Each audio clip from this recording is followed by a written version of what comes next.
Cyber ક્રાઇમના કિસ્સાઓ દિવસે ને દિવસે વધી રહ્યા છે ત્યારે વધતા ગુનાઓને ધ્યાને લઈ જિલ્લા પોલીસ વડા પ્રેમસુખ ડેલુ દ્વારા પત્રકાર પરિષદ યોજવામાં આવી હતી। મળતી માહિતી મુજબ લોભામણી જાહેરાતોમાં આવી લોકો સાયબર ક્રાઇમનો ભોગ બનતા હોય છે, જે અંગે સમગ્ર ગુજરાતમાં છેલ્લા 5 મહિનામાં 53,000 જેટલા સાયબર ક્રાઇમના કેસ નોંધાયા છે। કેવાયસી, ટૂર્સ ટ્રાવેલ્સ, સસ્તી લોન સહિતના નામે વિવિધ રીતે સાયબર ફ્રોડ કરવામાં આવે છે, જેને લઈ પત્રકાર પરિષદમાં જિલ્લા પોલીસ વડાએ લોકો વધુમાં વધુ સાયબર ક્રાઇમ વિશે જાગૃત થાય તેવી અપીલ કરી હતી। આજે તમને બધાને ખબર છે કે આપણે સાયબર ફ્રોડ ઘણા બધા વધી ગયા છે અને સાયબર ફ્રોડના જે ગુજરાત પોલીસ તરફથી જે કામગીરી થઈ છે અને જામનગર પોલીસ તરફથી જે કામગીરી થઈ છે અને છેલ્લા સમયમાં ઘણી બધી જે આપણે મોડસ ઓપેરેન્ડી જે છે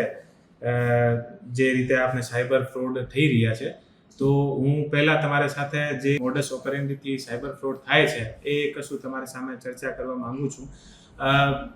લગભગ આપણે અત્યારે જે 1930 છે આ ઉપર અમને જે આખા જે ગુજરાત છે અમે છેલ્લા જે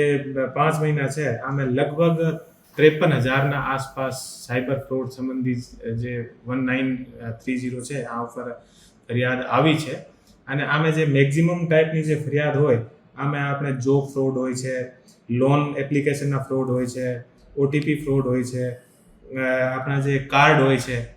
કાર્ડ ફ્રોડ હોય છે, ફેક આઈડી બનાવે છે, ઇન્વેસ્ટમેન્ટના નામથી ફ્રોડ થાય છે, કસ્ટમર કેરના નામથી ફ્રોડ થાય છે,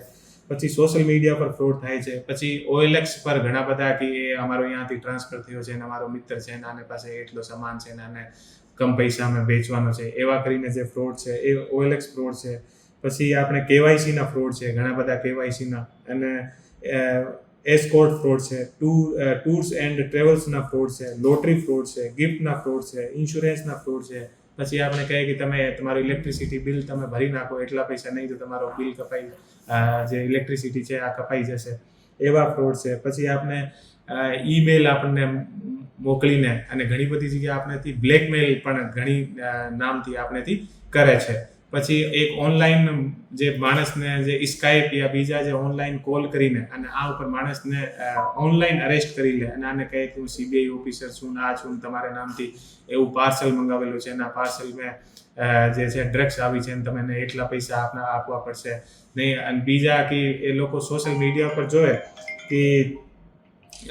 તમારા છોકરાઓ યા છોકરીઓ બહાર રહે છે તો એવા તમને ફોન કરે કે તમારો છોકરો છે જે આ રેપના કેસમાં ફસાઈ ગયો છે, અત્યારે આને ઉપર કેસ થવાનો છે, તમે એટલા પૈસા આપો છો। તો એવા ઘણા બધા જે ફ્રોડ છે અત્યારે સાયબરના થાય છે અને ગુજરાત પોલીસ દ્વારા સરસ રીતે કામગીરી કરીને અને એવા ફ્રોડમાં ઘણો બધો જે લોકોના જે પૈસા ગયા છે એ પૈસાને પણ ફ્રીઝ કરાવ્યા છે। આપણે જામનગર પોલીસ તરફથી ઘણા બધા જે એવા છે એ પૈસાને ફ્રીઝ કરાવ્યા છે અને આને અલાવા હું આપના માધ્યમથી બધાથી એવી અપેક્ષા રાખું છું અને બધાથી એવું નિવેદન કરું છું કે કોઈ પણ સાયબરના જે ફ્રોડ છે આથી સાવધાન રહે અને કોઈ પણ ઓનલાઈન ટ્રાન્ઝેક્શન કરવાથી પહેલાં અને ઓનલાઈન OTP આપવાથી પહેલાં બહુ ધ્યાનપૂર્વક કાળજી રાખે અને કોઈ પણ લોકોને ક્યારેય પણ કોઈ જાતની OTP આપણે ના આપવી જોઈએ। આ વસ્તુનું વિશેષ રૂપથી ધ્યાન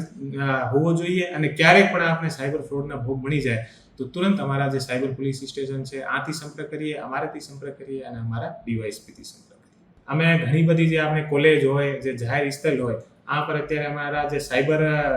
જે પોલીસ સ્ટેશન તરફથી ઘણા બધા સાયબર અવેરનેસના કાર્યક્રમ પણ ચાલુ છે અને તમે જે બોર્ડનો અને બેનરનો કીધું છે એ પણ અમે ઘણી બધી જગ્યાએ અત્યારે લગાવવાના છીએ।